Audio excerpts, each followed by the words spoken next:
अस्सलाम वालेकुम dear student. आज का जो हमारा टॉपिक है वो है लंग्स के बारे में। आज हम मैकेनिज्म ऑफ ब्रीथिंग के बारे में पढ़ेंगे और साथ में थोड़ा बहुत लंग्स की लोकेशन के बारे में पढ़ेंगे।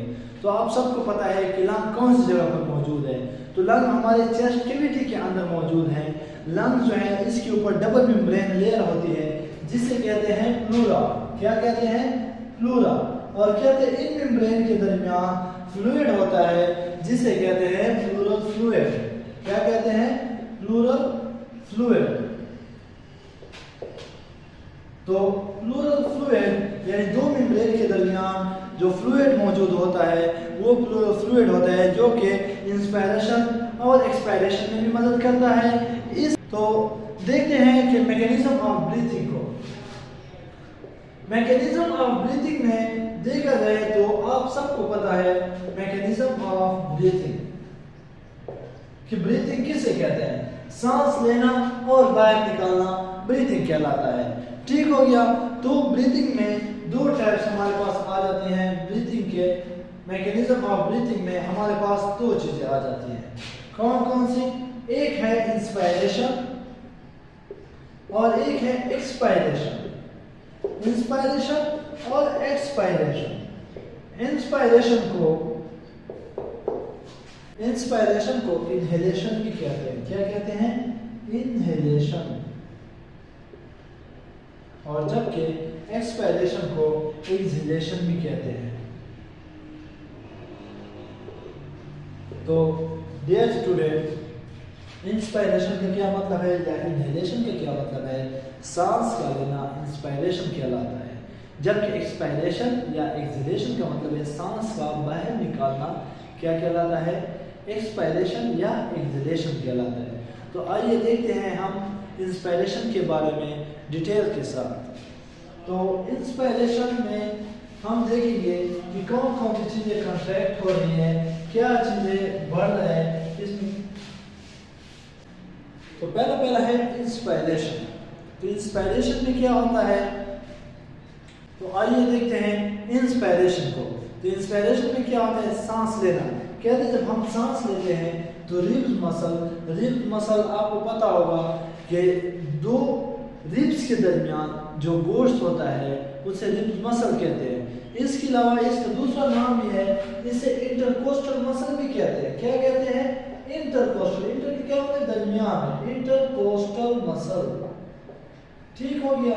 तो इंटरकोस्टल मसल यानी दो रिब्स के दरमियान, दो पसलियों के दरमियान जो गोश्त होता है उसे क्या कहते हैं? उसे इंटरकोस्टल मसल कहते हैं।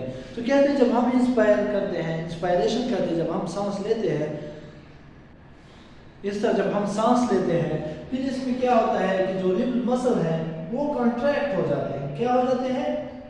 कॉन्ट्रैक्ट हो जाते हैं।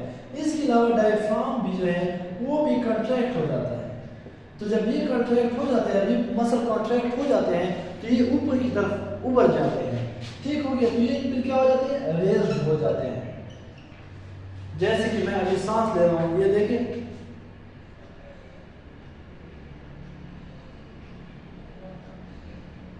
अब देखिए मेरे रिब मसल जो है वो रेज्ड हो रहे हैं, ऊपर की तरफ आ रहे हैं सांस लेने के बाद। जबकि जब मैं सांस छोड़ता हूं फिर ये वापस नीचे चले जाते हैं। तो कहते हैं रिब मसल जो है ये कॉन्ट्रैक्ट होते हैं और रेज्ड हो जाते हैं। इसके अलावा कहते हैं डायफ्राम भी कॉन्ट्रैक्ट हो जाता है। डायफ्राम जब कॉन्ट्रैक्ट हो जाता है तो ये स्ट्रेट हो जाता है। क्या हो जाता है? स्ट्रेट। तो आइए देखते हैं, पहले हम लंग्स का डायग्राम बनाते हैं।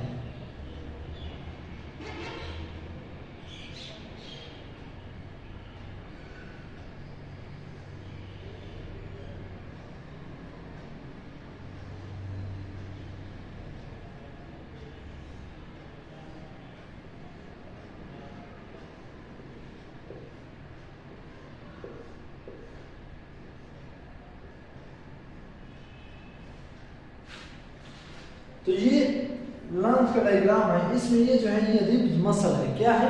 Ribs muscle. अब आपको बताया था कि ये जो दो रिब्स हैं, दो हड्डियां हैं, इनके दरमियान जो गोश्त मौजूद है, क्या चीज? गोश्त जो मौजूद है इसे इंटरकोस्टल मसल कहते हैं। ठीक हो गया। ये जो लंग्स है, लंग्स के नीचे यहाँ पर स्केलेटल मसल की लेयर होती है जिसे डायफ्राम कहते हैं। ये इस तरह डोम शेप होता है, लेकिन कहते हैं जब हम सांस लेते हैं तो रिब मसल जो है ये वाले ये कॉन्ट्रैक्ट हो जाते हैं और रिब जो है ये ऊपर की तरफ उभर जाती है। ठीक हो गया।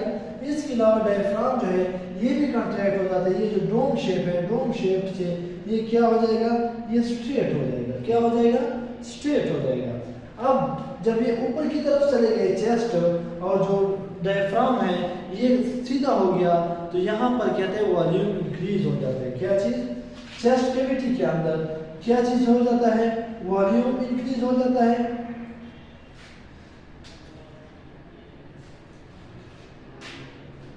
तो कहते हैं जब रिब्स ऊपर की तरफ जाती है और जो डायफ्राम है ये स्ट्रेट हो जाता है तो इसमें क्या होता है, एरिया बढ़ जाता है। क्या चीज बढ़ जाता है, चेस्ट कैविटी के अंदर, यानी ये जो चेस्ट की कैविटी है जिसके अंदर लंग मौजूद है, तो फिर ये क्या हो जाएंगे, चेस्ट कैविटी के अंदर, चेस्ट कैविटी के अंदर ये जो यहाँ पर एरिया है ये बढ़ जाएगा।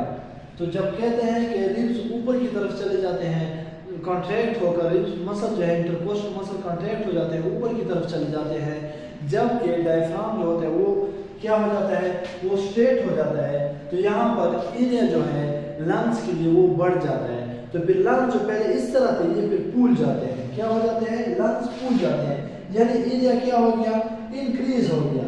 अब यहाँ पर आप लोगों ने प्रेशर का पढ़ा होगा कि pressure directly pressure is equal to force by area. क्या चीज, pressure is equal to force by area. क्या मतलब कि प्रेशर जो है ये इनवर्सली प्रोपोर्शनल टू एरिया है। तो क्या मतलब हुआ इसका कि यहाँ पर एरिया ज्यादा हो गया, तो एरिया ज्यादा होने की वजह से प्रेशर कम हो जाएगा। तो लंग्स के अंदर कहते हैं जब प्रेशर कम हो जाता है, लंग्स के अंदर क्या चीज, प्रेशर कम हो जाता है एरिया ज्यादा होने की वजह से, तो बाहर का जो एटमॉस्फेरिक प्रेशर है वो ज्यादा है, जबकि लंग्स के अंदर कम है। तो एयर जो होगी वो इंटर हो जाएगी लंग्स के अंदर और लंग्स क्या हो जाएंगे, एक्सपेंड हो जाएंगे। क्या हो जाएंगे, लंग्स के अंदर आ जाएंगे, लंग्स यहाँ पे एक्सपेंड हो जाएंगे। ठीक हो गया। इसके अलावा कहते हैं यहाँ पर वॉल्यूम भी इंक्रीज हो जाएगा। क्या चीज इंक्रीज हो जाएगा, वॉल्यूम भी इसका इंक्रीज हो जाएगा। तो ये है इनहेलेशन या इंस्पायरेशन। तो एक दफा जल्दी से फिर एक दफा देख लेते हैं कि जो रिब मसल है, ये जो दो रिब्स हैं इनके दरमियान जो गोश्त है इसे इंटरकोस्टल मसल कहते हैं। तो कहते हैं रिब मसल जब कॉन्ट्रैक्ट हो जाते हैं तो ये ऊपर की तरफ चले जाते हैं, यानी जिस तरह कि मैं अभी सांस ले रहा हूँ तो रिब जो है वो ऊपर की तरफ चले जाते हैं। डायफ्राम जो है, डायफ्राम कॉन्ट्रैक्ट हो जाता है, कॉन्ट्रैक्ट होने के साथ ये भी स्ट्रेट हो जाता है। ठीक हो गया। तो अब यहाँ पर इसके लिए एरिया ज्यादा है लंग्स को एक्सपेंड होने के लिए, तो ये एक्सपेंड हो जाते हैं। तो जब एरिया ज्यादा है तो यहाँ पर हमने प्रेशर का पढ़ा है कि pressure is equal to force by area, कि प्रेशर और एरिया जो है इनवर्सली प्रोपोर्शनल है। तो जब एरिया बढ़ गया है तो प्रेशर कम हो जाएगा। तो जब प्रेशर लंग्स के अंदर कम हो गया तो बाहर के एटमॉस्फेरिक प्रेशर ज्यादा है तो वो एयर जो है वो लंग्स के अंदर इंटर हो जाएगी। अब नेक्स्ट टॉपिक जो है इंस्पायरेशन, एक्सपायरेशन। नेक्स्ट टॉपिक जो है एक्सपायरेशन, वो इसकी बिल्कुल उलट है। ठीक हो गया। जिस स्टूडेंट को इंस्पायरेशन की समझ आ गई, एक्सपायरेशन समझना बहुत ही आसान है। अब जो नेक्स्ट टॉपिक है ये है एक्सपायरेशन के बारे में। तो एक्सपायरेशन में क्या होता है, कहते हैं कि जो रिब मसल है ये दोबारा रिलैक्स हो जाते हैं। रिब मसल जो है ये रिलैक्स हो जाते हैं। तो रिब मसल जब रिलैक्स हो जाते हैं तो ये नीचे की तरफ आ जाते हैं, लोअर साइड नीचे हो जाते हैं। इसके अलावा डायफ्राम जो है, कहते हैं डायफ्राम भी रिलैक्स हो जाता है। तो डायफ्राम जब रिलैक्स हो जाता है तो ये वापस अपनी डोम शेप इख्तियार कर लेता है। तो जब ये डोम शेप इख्तियार कर लेता है, रिलैक्स हो जाता है और ये डोम शेप इख्तियार कर लेता है। अब इसकी बात कहते हैं चेस्ट कैविटी के अंदर अब जो एरिया था वो कम हो गया। एरिया क्या हो गया, कम हो गया है। कैसे कम हुआ है कि रिब मसल जो है वो दोबारा रिलैक्स हो गए हैं और डायफ्राम ने भी डोम शेप इख्तियार कर लिया। अब जब ये रिलैक्स हो गए हैं तो यहाँ पे हम फिर प्रेशर का फार्मूला देखते हैं कि pressure is equal to force by area. क्या मतलब कि प्रेशर जो है ये इनवर्सली प्रोपोर्शनल टू एरिया के बराबर है। तो कहते हैं जब यहाँ पे एरिया कम हो गया तो क्या हो जाएगा, प्रेशर जो है वो इंक्रीज हो जाएगा। तो जब प्रेशर बढ़ जाएगा तो प्रेशर जैसे ही बढ़ेगा एयर को लंग से बाहर निकाल देंगे। ठीक हो गया। तो जैसे कि प्रेशर बढ़ जाएगा, एटमॉस्फेरिक प्रेशर कम है तो ये उसको निकाल देंगे। इसके अलावा एक और चीज़ बताया गया है कि यहाँ पे वॉल्यूम जो है वो डिक्रीज हो जाएगा। वॉल्यूम क्या हो जाएगा, डिक्रीज हो जाएगा। तो आज का हमारा ये टॉपिक था। तो नेक्स्ट टॉपिक में इंशाल्लाह मिलते हैं, तब तक के लिए अस्सलाम वालेकुम।